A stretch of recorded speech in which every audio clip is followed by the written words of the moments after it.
Amém. Glória a Deus. Muito bom chegar na casa de Deus. E primeiro, toda igreja que eu vou, eu me sinto em casa, porque Deus está ali. E quando eu me conecto, parece que algo é transformado aqui dentro de mim.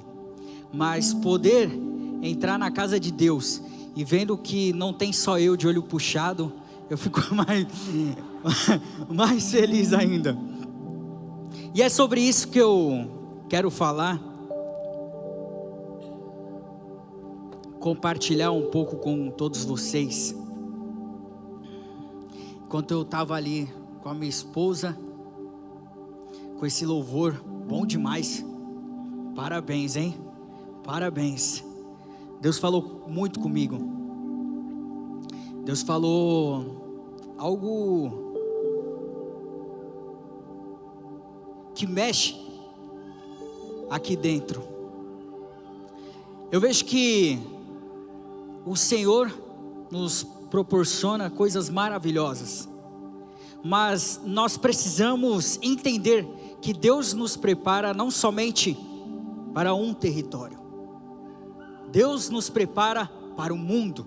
Deus nos prepara para vários momentos da nossa vida. Deus nos prepara para pregar. E isso é no dia a dia, meus irmãos. Enquanto eu estava ali, eu via eu rodando não só o Japão, mas o mundo pregando o Evangelho. Enquanto você acha que a sua missão está entre quatro paredes, o Senhor, quando você fecha os olhos, é aí que o Senhor revela que o mundo está pronto para você. Mas quando eu digo mundo, não é aquele mundo que você conhecia, mas um mundo maravilhoso que o Senhor prepara para todos vocês se conectarem com pessoas e abrirem o seu coração e falarem assim: há coisas maiores e melhores na presença do Senhor. Meus irmãos, eu e o Tiago, a gente tem conversado bastante. Estamos até contratando um professor de japonês para a gente aprender a falar muito bem o Nihongo, para saber expressar tudo isso que nós estamos vivendo. Mas eu quero abrir a sua visão. Para nós é o Japão, mas para você, seja Osasco, seja Estados Unidos, seja Inglaterra, seja o Nordeste, seja o Rio de Janeiro, seja o mundo, meus irmãos.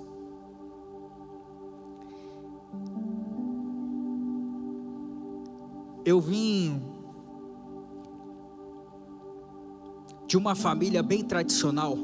Meu pai, bem japonês, onde muitas coisas que aconteciam dentro da minha casa, eu olhava e falava assim: não é isso que eu vejo lá fora. A forma do meu pai olhar para o mundo é totalmente diferente, só ele tem. Mas não com o olhar maravilhoso, mas sim com o olhar, como ele é bobo. Era dessa forma que eu olhava para o meu pai. Como ele é seco, como ele não compartilha algo que eu acho que ele sente. Como ouvir, quando eu fazia algo maravilhoso, do meu pai falando: filho, eu te amo, parabéns. Mas depois que meu pai partiu, depois que meu pai se foi, antes dele partir, eu estava dentro do hospital, e eu perguntei para o meu pai: pai, você me ama? E chorando, quase antes de partir, ele disse: eu te amo.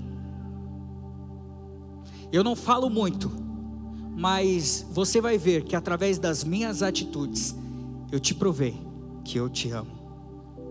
Meu pai partiu. E hoje, me aproximando cada vez mais de Deus, eu vejo que todas as coisas que meu pai entrava, todas as coisas de trabalho mesmo, empresas, ele era passado para trás. E eu vendo tudo aquilo, eu falava: como meu pai é bobo. Mas quando eu compartilhava isso com ele, ele falava: pelo menos eu deito minha cabeça no travesseiro e eu sei que eu estou fazendo a coisa certa. Mas como meu pai é frio, mas eu nunca vi o meu pai olhando para outra mulher a não ser para minha mãe. Eu nunca ouvi o meu pai discutindo com a minha mãe. Eu nunca ouvi o meu pai falando: se prepare porque eu vou separar da sua mãe. Eu nunca vi isso. E hoje, depois de não ter mais o meu pai aqui, eu oro para Deus: Senhor, me dê o coração como o teu, ou parecido com o meu pai. Quando nós perdemos aquilo que realmente importa, nós entendemos o que realmente tem valor. Talvez você não tenha um carro importado, talvez você não tenha uma casa maravilhosa, talvez você não tenha a roupa de marca que você queria, talvez você vai sair daqui e não vai almoçar no restaurante que você sonha, mas você tem o que realmente importa. A roupa rasga, a casa você reforma, um carro você troca. Agora, um pai, uma mãe são insubstituíveis.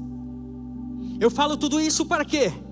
Porque talvez você olhe e fale: eu não estou pronto para pregar em São Paulo, eu não estou pronto para pregar no Japão, eu não estou pronto para pregar nos Estados Unidos, sendo que na verdade você tem tudo para cumprir essa missão.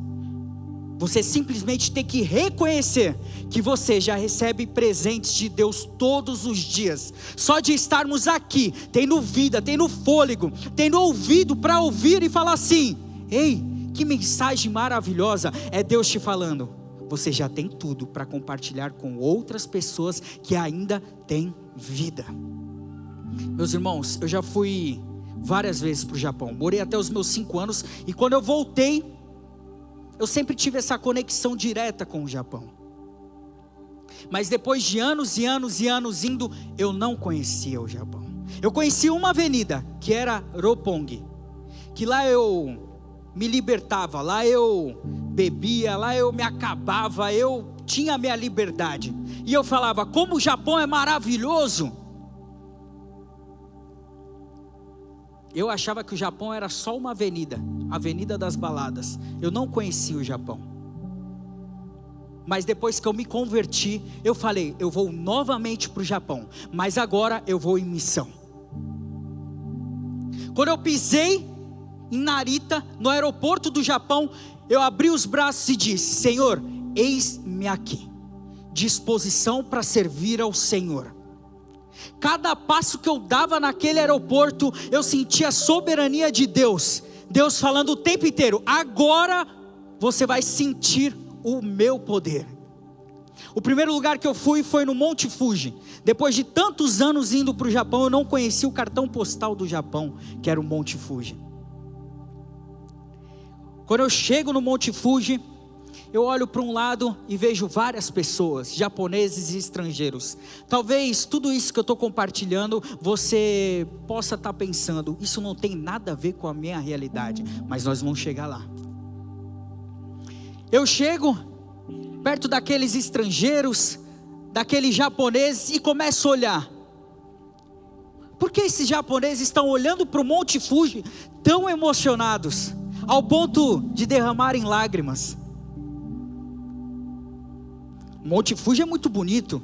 Quantos aqui conhecem o Monte Fuji? Não de ir até lá, gente, de conhecer assim, ó, tipo, eu sei que é longe, mas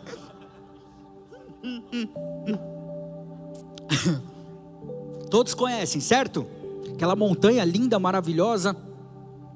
E os japoneses, olhando para o Monte Fuji, choravam e choravam de emoção.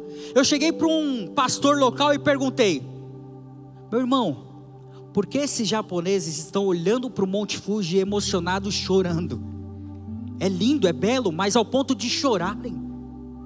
E ele falou para mim: Yudi, para você é uma simples montanha, mas para os japoneses aquilo é o Deus Monte Fuji. Meus irmãos, eu não sei o que passa na cabeça de vocês, mas eu, conhecendo o Deus, o Criador de todas as coisas, eu olhando para a pureza de um japonês chorando, ao ponto de acreditarem que dali vai vir a salvação, vai vir a solução dos seus problemas, isso me incomodou. Como eu, sendo descendente, vendo um cara parecido até mesmo comigo, chorando, pelo Monte Fuji, aquilo me impactou. Eu descendo a montanha, eu estava com 2 pastores, o pastor Davi, do Mevan lá do Japão, e o pastor Bruno, da Onda Dura. Quando nós entramos no carro, o Bruno olhou para mim e disse: nós estamos vivendo o que Paulo viveu em Atenas. Eu não sei quantos aqui já tiveram a oportunidade de fazer uma viagem num carro com um pastor, mas é algo muito louco, meus irmãos. É muito louco, porque deu 1 hora de viagem, a gente está falando de projetos futuros. 2 horas de viagem, ele já está falando de Gênesis. Daqui a pouco ele está em Apocalipse, daqui a pouco a gente está dentro da Arca de Noé, mano. É um negócio muito louco. E quando o pastor olha para mim e fala: o que nós estamos vivendo, Paulo viveu em Atenas, em Atos 17. Eu virei para o Bruno e falei: não é possível, mano. Você está louco, mano. Não existe um negócio desse. Ele falou: abre. E eu te convido a abrir aqui a que a gente inicia. Atos 17. Do 16. Deixa eu ver aqui. Ao 32. Não, a 34. Atos 17. Todos abriram? Amém? Amém. E está lá: enquanto Paulo esperava por eles em Atenas, eles quem? Silas e Timóteo, ficou muito indignado ao ver ídolos por toda a cidade. É Paulo chegando em Atenas, e só para vocês entenderem, Atenas naquela época era, digamos que o hype, era o lugar da intelectualidade, era o lugar de paisagens, de deuses. Juntando ali tinha mais de 30 mil deuses, estátuas, adorando a esses deuses. E Paulo fica indignado, vendo Atenas. Como assim? Atenas, lugar de homens sábios, lugar tão lindo, adorando a deuses, essas estátuas. E se não surgiu essa indignação dentro de você, quando eu compartilhei que pessoas do outro lado do mundo estão adorando uma montanha, tem algo estranho dentro de você. Atenas, 30 mil deuses. Japão, tem um Deus para tudo. Tem um Deus da cidade, tem um Deus do estado, tem um Deus da rua, tem um Deus da cidade. São 8 milhões de deuses no Japão. Eu rodando o Japão, pregando lá, eu conheci o Deus da batata doce, meus irmãos. O que esperar do Deus da batata doce? A não ser uma bela refeição de maromba, né? Tem o Deus da fertilidade, onde homens e mulheres pegam uma estátua gigantesca e saem rodando a cidade do Japão falando: daqui vai vir fertilidade, daqui vai vir força. E para nós aqui, pode parecer algo engraçado, pode parecer algo até mesmo pornográfico, mas nós precisamos entender que se não houver essa indignação dentro de nós falando: não, eu sei, eu conheço o verdadeiro Deus, eu sei quem liberta, eu sei quem continua fazendo milagres, tem algo estranho acontecendo dentro de você. Mas Yudi, isso não tem nada a ver com a nossa realidade do Brasil. Essa realidade é do outro lado do mundo, é lá do Japão. Ei, você está muito enganado. Porque enquanto estamos aqui dentro, pregando a palavra do Senhor, compartilhando que há um Deus que salva, que liberta, há pessoas lá fora idolatrando artistas, há pessoas idolatrando carros, há pessoas idolatrando até mesmo ministérios, pastores, quando se nada a ver, não tem nada a ver isso. Nós devemos idolatrar o Criador de todas as coisas, o nosso conselheiro, Deus forte, Jesus Cristo, meus irmãos. É necessário viver a palavra, é necessário ter essa indignação todos os dias, ao ponto de eu acordar e falar assim: eu quero mais, Senhor, abre os meus olhos, eu quero sentir essa indignação de Paulo, eu quero ter essa ousadia de Paulo. E o que fazer com tudo isso? O que eu senti dentro daquele carro, era como se o Senhor estivesse falando com uma explosão dentro daquele carro: agora vocês entenderam? Agora vão.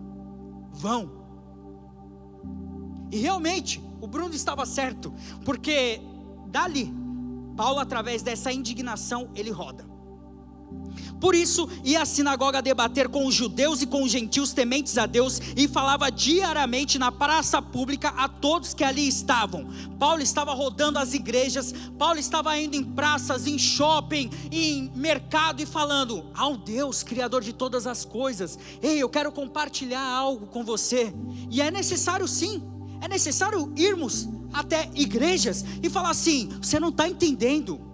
Você não está entendendo, não é simplesmente vir aqui todo domingo, sair daqui falando: ah, já fiz a boa, aí, Senhor, está feito, fui. Não,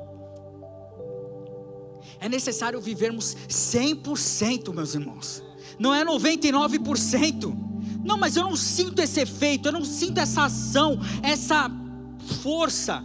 Ei, é 100%, meus irmãos, 100%, ao ponto das pessoas olharem e falarem assim: você é louco. Sim, eu sou louco por Cristo. Ao ponto das pessoas olharem e falarem assim: mas, ô Yudi, você está rejeitando esse trabalho, mas você vai conseguir pagar suas contas. Eu pago as minhas contas e acabo com a minha vida. Eu prefiro continuar com a minha vida. É desse jeito. Paulo estava rodando aquele lugar. E aí o que acontece? Quando você cumpre o seu chamado, as portas vão se abrindo e novos desafios vão aparecendo sobre a sua vida. Dali, Paulo também debateu com alguns dos filósofos epicureus e estoicos. Quando lhes falou de Jesus e da ressurreição, eles perguntaram: o que esse tagarela está querendo dizer? Outros disseram: parece estar falando de deuses estrangeiros. Nesse momento, Paulo estava debatendo com os grandes filósofos daquela época. Era como se eu estivesse na frente de um Mário Sérgio Cortella da atualidade, ou um Clóvis, e falando assim: ó, eu sei que você é muito inteligente, mas a sua teoria, o seu poder intelectual não se compara com o poder espiritual que eu recebo todos os dias de Deus, o Criador de todas as coisas. E o que acontece aqui, meus irmãos, é o que acontece todos os dias com a minha vida. Deus me coloca à frente de pessoas muito poderosas que me olham como: isso é simplesmente um artista que se converteu e acha que é dono da sabedoria. Não, eu recebo todos os dias a sabedoria, ao ponto de eu largar aquilo que eu posso viver, coisas que o mundo diz que é melhor, para me sacrificar e viver todos os dias a verdadeira palavra, que é Cristo. Eu não sei se vocês entenderam, porque eu também não entendi quando eu li. Só que quando eu li aqui que Paulo estava debatendo com epicureus, eu falei assim: quem que é esse povo? Eu não sou um grande filósofo, eu estou apenas no começo da minha caminhada, mas eu sou ousado. Eu não tenho o conhecimento geral aqui dentro. E aí, sorte que nós temos o Google, sorte que nós temos livros. E eu fui pesquisar. Quem que é esse povo epicureus? Quem que é esse povo que Paulo estava debatendo e falando a verdade para aqueles caras, que eram tão conhecidos? E está lá, epicureus, pregavam o acaso, a fuga, o prazer. O lema deles era: comemos, bebemos, porque amanhã morreremos. E depois de 2000 anos, nós vemos o povo pregando isso. Aê, comemos, bebemos, porque amanhã morreremos. Vamos seguindo, vamos seguindo, vamos seguindo. Estoicos, quem quer esse povo estoicos? Tem muitas coisas na Bíblia que a gente lê e fala: não entendi, vamos para o próximo capítulo, vamos para a próxima página. Ei, se não entendeu, pesquisa, estuda, procura. Estoicos, na filosofia estoica não há esperança, não adianta lutar nem clamar, não há para onde correr, todos estão firmados por um destino cego e implacável. Comemos, bebemos, porque amanhã morreremos. Não, vamos seguir aqui, ó. Deixa a vida me levar, vida leva eu.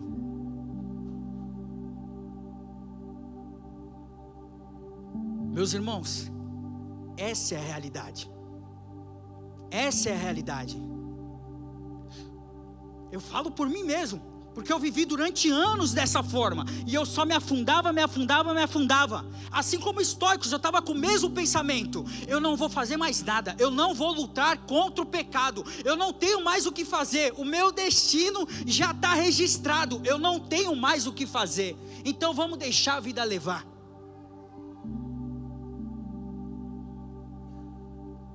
Do que adianta 2, 3 horas na presença de Deus dentro da igreja, e quando nós saímos, vivemos da nossa forma?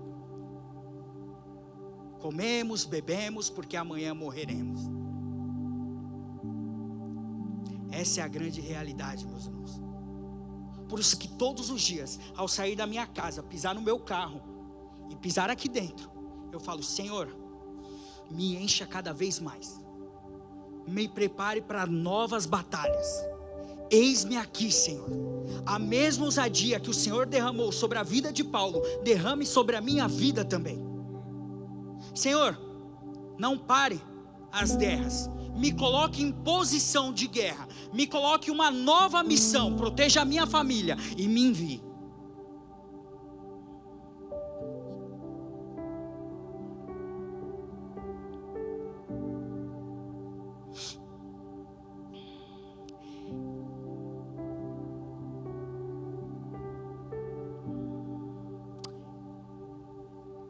Meus irmãos,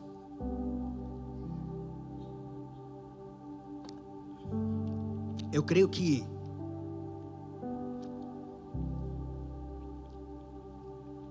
Deus abriu muitas portas para a minha vida, para chegar esse momento. Eu estou com 31 anos de idade. Eu iniciei minha carreira na televisão com 7 anos de idade. Chegou um momento da minha vida que eu olhava e falava assim: tudo isso que eu estou vivendo não faz mais sentido. As pessoas me olham como o menino do PlayStation, e o que o PlayStation significa na vida das pessoas? Será que eu vivi durante 10 anos na minha vida dentro de um quadrado, onde as pessoas me assistiam todos os dias para rodar uma roleta? Será que a minha vida é isso? Talvez você esteja vivendo todos esses anos dentro de uma empresa, ao ponto de você olhar e falar assim: será que a minha vida é isso? Será que minha vida é dirigir um carro? Será que a minha vida é ser um atendente? Será que minha vida é administrar uma empresa? Será que a minha vida é cuidar do cabelo de outras pessoas? Para mim não fazia sentido nada da minha vida mais. Muitas pessoas me conheciam, e eu cheguei ao ponto de dizer: legal, as pessoas me conhecem, a fama ainda continua presente no meu dia a dia, mas eu não sou importante. Eu não me sinto importante, eu não me sinto útil. O que eu estou fazendo aqui na terra? De repente eu tenho um encontro verdadeiro com Cristo, e Cristo me tira da posição de ser o cara, ou até mesmo de ser o famoso, e me coloca sentado dentro de uma igreja e fala: a sua identidade é de filho. E filho segue o que o pai manda. E filho faz o que o pai manda, e quando volta, agradece a Deus. Todo pai gosta de um filho agradecido. Quando eu falo de missão, não é de sentir a sensação de ter cumprido a missão, é de sentir a sensação de voltar para a casa do pai e dizer: obrigado, Senhor, porque não existe coisa melhor do que ser usado e te agradar também, Senhor. O que Paulo está nos mostrando é: você só encontrará a sua missão, o seu propósito de vida, quando você encontrar os braços do Pai. Hoje eu vejo que toda essa fama, todos os dias, durante esses 10 anos, entrando na casa de cada um que está aqui, foi simplesmente para eu ter intimidade com todos vocês, para falar assim: vale a pena sim. Vale a pena sim viver para Cristo. Vale a pena sim abrir mão de todas as coisas que as pessoas olham e falam que são maravilhosas. Vale a pena sim, meus irmãos. Há anos atrás, nesse horário, eu estava acordando, uma ressaca, dizendo: o que eu faço da minha vida, mano? E muitos daqui riem porque você estava nessa mesma caminhada. Mas olha que maravilha. Olha que maravilha. Olhar um pai, uma mãe, um filho e os próximos filhos servindo ao Senhor. Vivos. Vivos. Quantos livramentos essa igreja não passou e passará. Mas essa ousadia de Paulo não pode passar. Ela tem que continuar viva dentro de nós. A minha vida fez assim, ó, meus irmãos. Ó, estava tudo bem na televisão, com problemas que aconteceram dentro da minha cabeça, eu querendo viver uma liberdade que eu achava que estava lá, como filho pródigo. Eu quero viver a felicidade que está no mundão. Não, essa felicidade que eu estou vivendo está muito chata. Talvez você esteja nisso. Você nasceu e se criou dentro da igreja e fala assim: ah não, muito chata essa felicidade aqui. O que eu vi lá naquele clipe é bem melhor do que essa felicidade. E eu fui uma dessas pessoas. Eu falei: eu vou para o mundo viver. E eu fui, vivi 4 anos. Nesses 4 anos, bum, me acabei.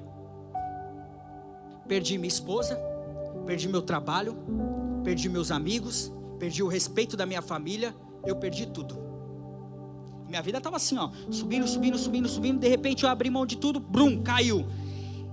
No meio dessa caminhada eu falei assim: tem algo estranho acontecendo. Aceitei a Cristo. A vida começou a subir. E de repente o Senhor faz assim: ei, vou colocar o câncer dentro da sua mãe. E eu continuei. Agora o seu pai vai embora. E eu continuei. Mas por que eu continuei? Porque nessa subida com Cristo foi me preparando para o momento mais difícil da minha vida. Eu falasse: não, Senhor. Quando eu estava lá na porta daquele hospital, quando eu olhei para um lado, para o outro, no meio da pandemia, não tinha ninguém comigo. Juntando as minhas redes sociais, são 16 milhões de seguidores, meus irmãos.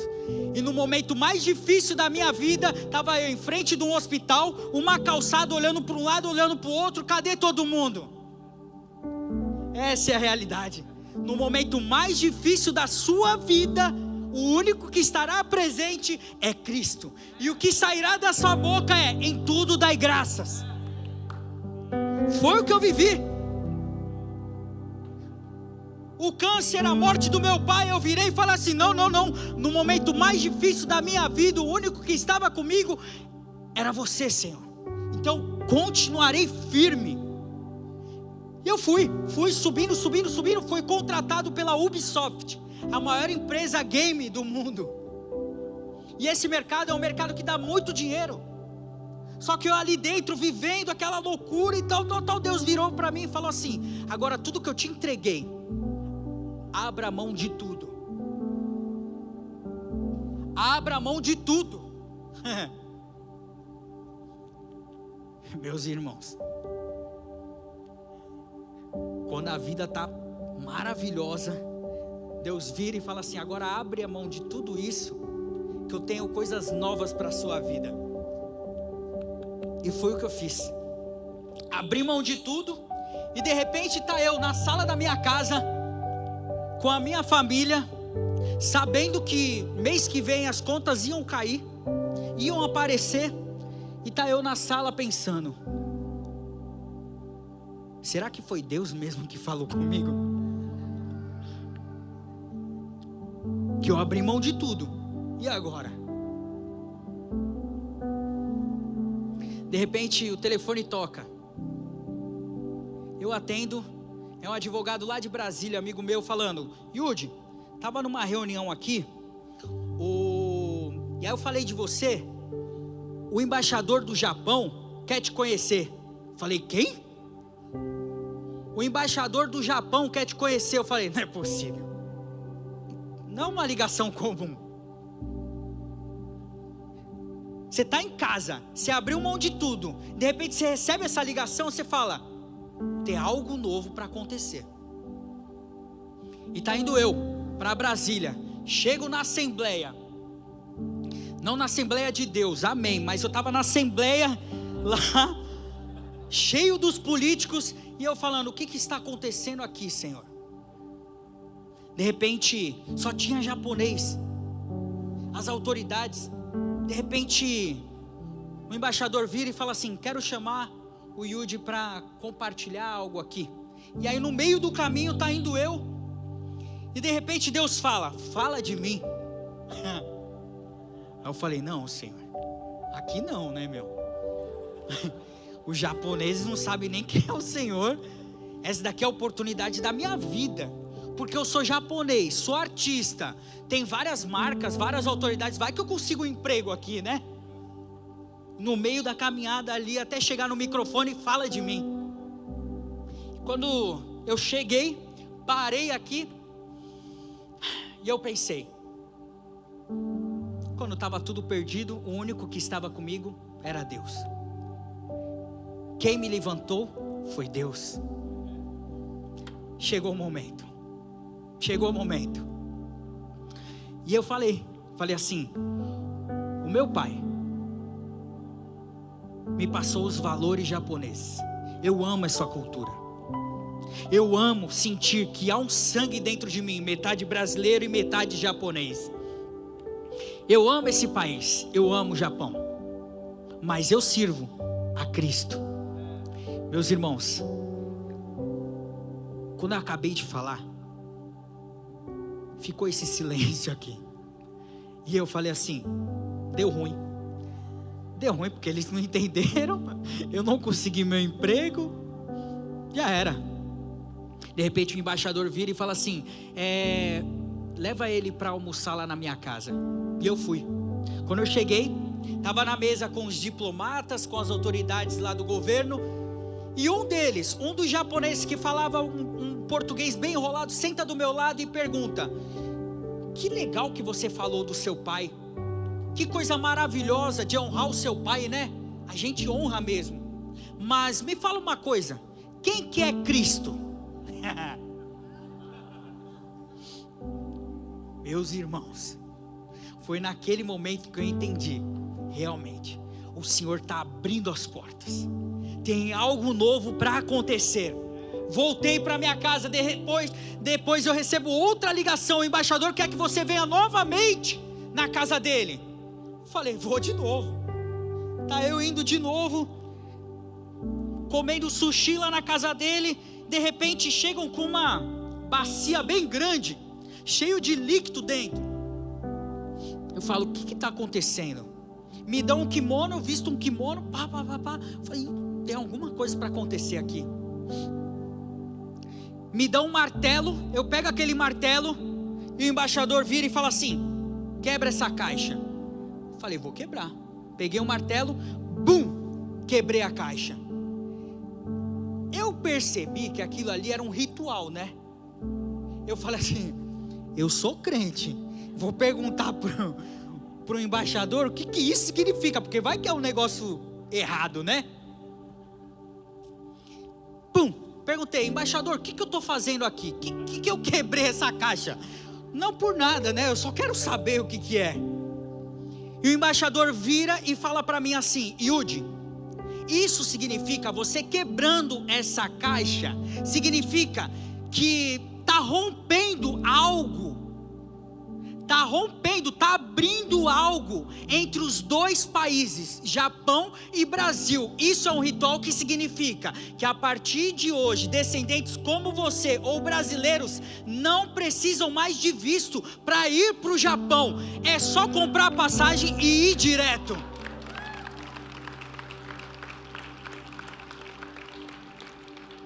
Meus irmãos, sabe o que eu entendi de tudo isso? O que era besteira, aquilo que o meu pai vivia e que ele me indicava sobre a cultura, sobre viver os valores corretos. Quando meu pai partiu, eu olhei e falei assim, eu quero me aproximar um pouco mais do meu pai. Como farei isso? Aproximando um pouco mais da cultura japonesa. No momento mais difícil da minha vida, Deus me aproximou do meu chamado. E eu te falo, você quer saber o seu chamado, o seu propósito, se aproxima um pouco mais da sua dor, que você vai entender que nada é descartável para Deus. Eu me aproximei daquela cultura e de repente Deus olha e fala assim, ei, olha para a história da Bíblia, aqueles que se levantam com a mesma ousadia de Paulo, Deus levanta um grande chamado para homens e mulheres. Se você pegar de Gênesis a Apocalipse, você vai ver que Deus nunca levanta um homem ou uma mulher para benefício próprio. Deus levanta um homem e uma mulher para uma geração, meus irmãos. E é o que nós vemos aqui Paulo fazendo. Eu vou. Eu não sei o que vai acontecer, mas eu vou. Mesmo se esses intelectuais olharem para mim e falarem, não. Esse Deus que ele está falando eu não conheço. Tudo que nós estudamos durante a nossa vida inteira, eu não reconheço esse Deus. Esse com certeza é um Deus do estrangeiro. Se tem algo que eu aprendi, não existe Deus dos negros, não existe Deus dos japoneses, não existe Deus dos brancos. Deus é Deus de todos, meus irmãos. Todos nós estamos aqui, pobres pecadores. Essa palavra que está sendo pregada aqui serve para todos, para ricos, para pobres, para você que vai pegar um busão, para você que vai entrar num carro importado. Então levaram Paulo ao conselho da cidade e disseram, pode nos dizer que novo ensino é esse? Você diz coisas um tanto estranhas e queremos saber o que significam. Foi o que aconteceu quando eu preguei. Aqueles homens sábios, as autoridades do Japão chegaram e perguntaram quem que é Cristo. Nós queremos saber um pouco mais de tudo isso. Então Paulo se levantou diante do conselho e assim se dirigiu aos seus membros, homens de Atenas, vejo que em todos os aspectos vocês são muito religiosos. E Paulo estava falando assim, não é que vocês são quadrados, que hoje o religioso é quadrado, é visto como algo ruim. Não. Paulo está falando assim, eu admiro a fé de vocês. Eu admiro vocês japoneses serem firmes ao ponto de morrerem pela sua nação. Só que sempre tem o quê? O porquê? Só. Pois enquanto eu andava pela cidade, reparei em seus diversos altares. Um deles trazia a seguinte inscrição: ao Deus desconhecido. Esse Deus que vocês adoram sem conhecer é exatamente aqueles que lhes falam. Imagina, você rodando o Japão inteiro. Daqui a pouco você olha o Deus Monte Fuji, o Deus da batata doce, o Deus não sei o que, e daqui a pouco tem um aqui, escrito, ao Deus desconhecido. E você, com a ousadia, você vira e fala assim: ei, nação, olha para cá, está faltando o nome desse daqui, ao Deus desconhecido. Esse daqui tem o nome, na verdade esse daqui é o verdadeiro, na verdade esse daqui tem toda a autoridade, esse daqui tem poder, é Jesus Cristo, meus irmãos, é Jesus Cristo.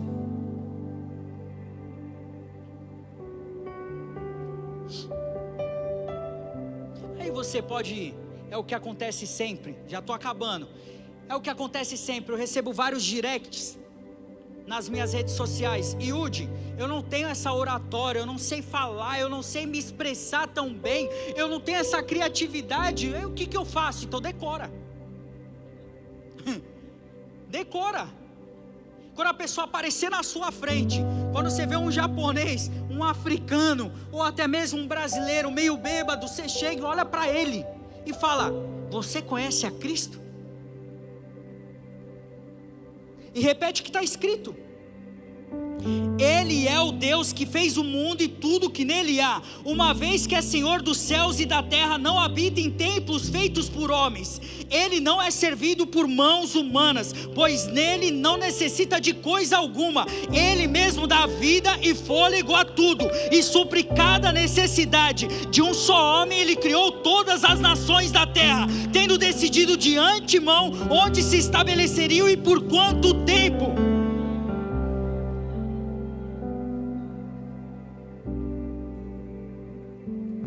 Ele é Deus, meus irmãos.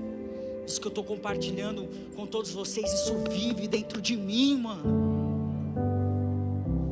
Eu vim de uma família que todos achavam que eu era o artista, sendo que na minha família era dono de baile funk, tráfico de droga.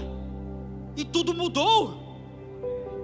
A mesma ousadia que meu primo tinha para fazer cobrança para facção, eu vejo essa mesma ousadia para pregar o evangelho, mano.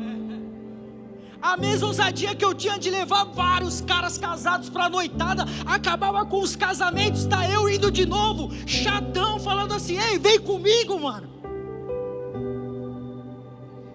De verdade, mano, de verdade. Seu propósito era que as nações buscassem a Deus, e tateando, aqui ó, cego, procurando uma felicidade. Pois nele vivemos, nos movemos e existimos. Vamos para o final, que aqui fala: no passado Deus não levou em conta a ignorância das pessoas, mas você que conhece a Cristo, você que já ouviu a palavra, vai chegar um dia, meus irmãos, vai chegar um dia que você está frente a frente, vai abrir uma carta gigantesca e vão perguntar: ô Yudi, por que você fez isso? Por que você pregou aquilo lá e quando chegou no carro você xingou a sua mulher? Por que você pregou aquilo lá e chegou e não ajudou o seu irmão? Por que você pregou coisas que não estavam na palavra do Senhor para benefício próprio? Vai chegar o momento. Quando ouviram Paulo falar da ressurreição dos mortos, alguns riram com desprezo, outros porém disseram: queremos ouvir mais sobre isso em outra ocasião. Então Paulo se retirou do conselho, mas alguns se juntaram a eles e creram. Entre eles estavam Dionísio, membro do conselho, uma mulher chamada Damaris e alguns outros. E aqui eu finalizo. Meus irmãos, eu rodei um mês no Japão e eu preguei todos os dias, ao ponto de dormir dentro do carro, comer o que tinha no combine. Vamos pregar de novo, vamos pregar de novo, vamos pregar de novo. E a minha última missão foi juntar as igrejas, todos os jovens, porque eu fui sem placa de igreja, eu fui para a missão que Deus me levantou. Juntei as igrejas e levei para Nagoya. Vamos pregar, vamos compartilhar o evangelho. E ficamos uma tarde inteira pregando, falando. O japonês não gosta de abraçar, e a gente abraçava, falava: Yesu, Yesu, Asteru, Deus te ama. O japonês com medo, mas é o que acontece aqui. Foi o que aconteceu. É tanta informação para aquele japonês, porque vocês conhecem, vocês sabem que é o Criador de todas as coisas. Mas se a gente parar e pensar como explicar algo para quem não conhece a Deus, ao Criador de todas as coisas. Mas eu quero te apresentar um Deus que ele estava lá no seu trono, de repente ele desceu, aí de repente ele viu que azedou tudo, ele morreu por mim e por você, e agora ele está lá cuidando da gente. É confusão. E é o que aconteceu com Paulo. Paulo estava falando assim, aquele estava olhando e falando, é muita confusão na minha mente. Depois a gente continua esse assunto, e vai ser assim. Talvez tudo isso que eu compartilhei, que eu vivo há 8 anos, vai ser tanta confusão na sua cabeça, que você vai falar assim, não, eu depois entendo isso que ele está falando, depois eu tento estudar aquilo que ele está falando. Mas depois desse dia inteiro pregando o evangelho, eu recebo a ligação do pastor Davi, e falando, Yudi, nós passamos a tarde inteira, nós pregamos para milhões e milhões de japoneses lá, apenas um voltou para conhecer a minha igreja, mas esse que voltou, esse japonês que voltou, ele entregou a vida dele, ele foi batizado, ele está congregando na nossa igreja. Talvez você está olhando e falando assim, eu não tenho os mesmos seguidores do Yudi, talvez eu não tenha uma voz como de uma igreja inteira, mas apenas um japonês aceitou a Cristo, ao ponto de eu olhar e falar assim, eu quero ir final do ano novamente para o Japão, porque eu creio que depois de esse japonês pode trazer 5, 10, 20, 30, e ali sim, o evangelho vai se espalhar, e eu vou sentir, talvez eu não seja aquele que fica em cima do palco, mas aquele que fica embaixo, admirando o poder de Deus agindo sobre aquela nação. Esse é o corpo de Cristo, esse é o chamado que você precisa cumprir, essa é a missão que Deus coloca sobre a sua vida. Talvez tudo isso que a gente está compartilhando aqui, eu não vou ver, assim como o meu pai que já está na glória, ele não vê, mas os meus filhos verão. Senhor, obrigado, Senhor. Obrigado por esse momento. Obrigado por essa unção, Senhor. Aqueles que não entenderam, Senhor, aqueles que não compreenderam, aqueles que sentiram que é muita informação, transforme em algo simples, fácil de ação, Senhor. Quando saírem daqui, sintam o verdadeiro poder do evangelho, o seu amor abraçando cada um que está aqui, Senhor. Que pessoas saiam daqui sentindo que não estão sozinhas, Senhor.